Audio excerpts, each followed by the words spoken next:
Ito ang mga dahilan kung bakit si Yamaha Fazio 125 ang dapat nyong bilhin na scooter ngayong 2025. Ito ay powered by 125cc, air-cooled, 4-stroke, single overhead cam, 2-valve at single cylinder. Ito ay merong lakas na 6.2 kilowatts at 6,500 RPM and max torque of 9.9 Nm at 5,000 RPM. When assist is activated, the maximum torque will be increased up to 10.6 Nm at 4,500 RPM. Kaya naman sa arangkadahan ay hindi ka na mabibitin pa. Ito ay merong malaking fuel tank capacity na 5.1 liters at kaya nito umabot up to 50 km per liter. Kaya naman kung ito yung dadali mo sa long ride, ka na palagi magpapagasolina pa. Meron na din itong malawak na footboard at dalawang utility hook na kung saan pwede mo paglagyan ng mga pinamili ninyo. Safe na rin ang mga gamit ninyo dahil meron itong malaking underseat storage na kasya kahit half-face helmet. Din ay meron ng charging port na pwede mo pagsaksakan ng cellphone nyo para hindi lobat pag dumating na kayo sa destination ninyo. Rin ay merong dalawang front pocket na pwede mo paglagyan ng cellphone o di naman kaya coin purse ninyo. Modern classic na din yung design ng body nito, maging yung kanyang headlight at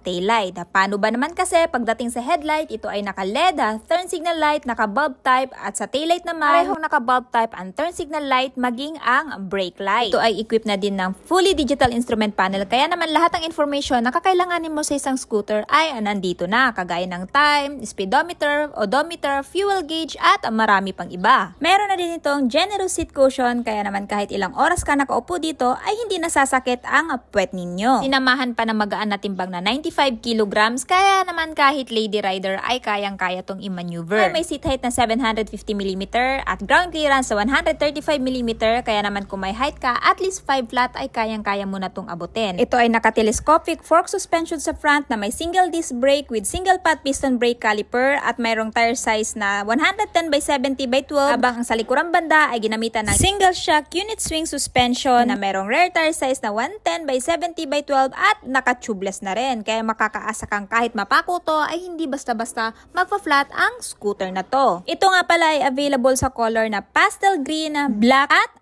ivory white. At kung interested naman kayo dito, ito ay nagkakahalaga ngayon ng 93,500 at ito ay available sa Yamaha Bike Link Tago. So, ano yung masasabi nyo dito sa Yamaha Fazio 125 ha? Sulit ba siya sa presyo niya? At ano yung katangian nito? Kung bakit ito yung scooter na bibilihin nyo ngayong taon? Paki-comment naman sa baba. At syempre, kung gusto nyo pang makapanood ng video na ganito, please don't forget to follow or subscribe for more motorcycle reviews, price updates at more features.